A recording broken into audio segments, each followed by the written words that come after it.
In this, using Matlab, we'll look at the differences between script and end files. We will learn how to assign variables, use the help function, and more or less just look at basic operations through many examples. So when you open Matlab, you will be looking at this kind of a window. You have a command window and a workspace window. Let's start by defining a few variables. Let's say we want to create a variable a and assign a value of 100. All you do is a equals 100, hit enter, and as you can see, it shows you the variable a that's equal to 100 below, and also that there's a variable a, the value of 100 in the workspace. And the workspace is really handy for keeping track of all the variables you have assigned. So let's go ahead and name a couple more variables. Let's say b equals 50. And something else we can do with Matlab is we can assign expressions to variables. So let's say c equals 20 multiplied, shown by stars, 20 by 5, which is equal to 100. So Matlab is capable of doing that. We can even do d equals 2 to the power of, which is shown by that symbol, the upwards triangle, power of 4, and you have 16 there. Now let's say we want to find the sum of all 4 numbers. Instead of manually finding the sum, we can use the variable names. So let's say we want to save to a variable named sum, and it will equal the addition of a and b, c, and d, and there you go. Now, as you can see, we're starting to go further down the page, so a quick way to clear the page is just CLC, and as you can see, that clears the page. Also, another helpful function is clear all. As you can see, that clears all the variables we had saved in the workspace.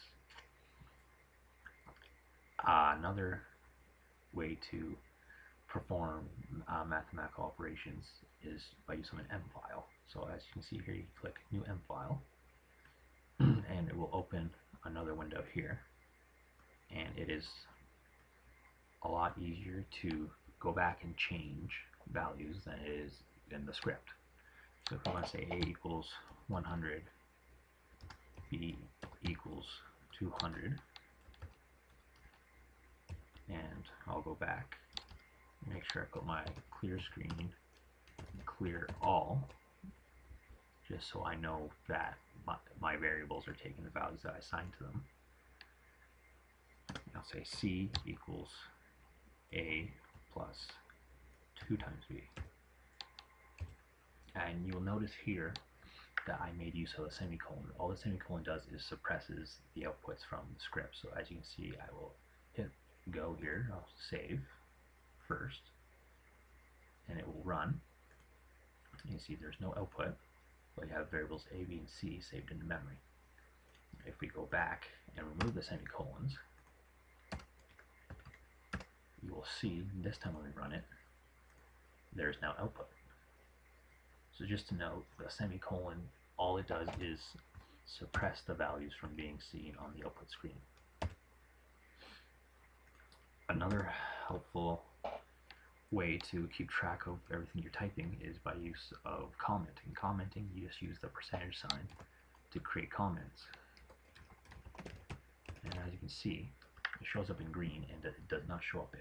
It does not affect your code whatsoever. It is just a way for you to write down what each chunk of math is doing.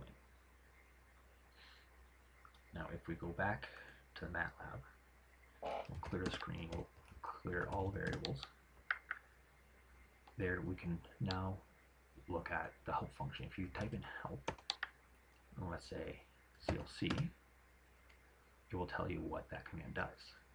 If you do help plot, for example, it will show you what the plot function does.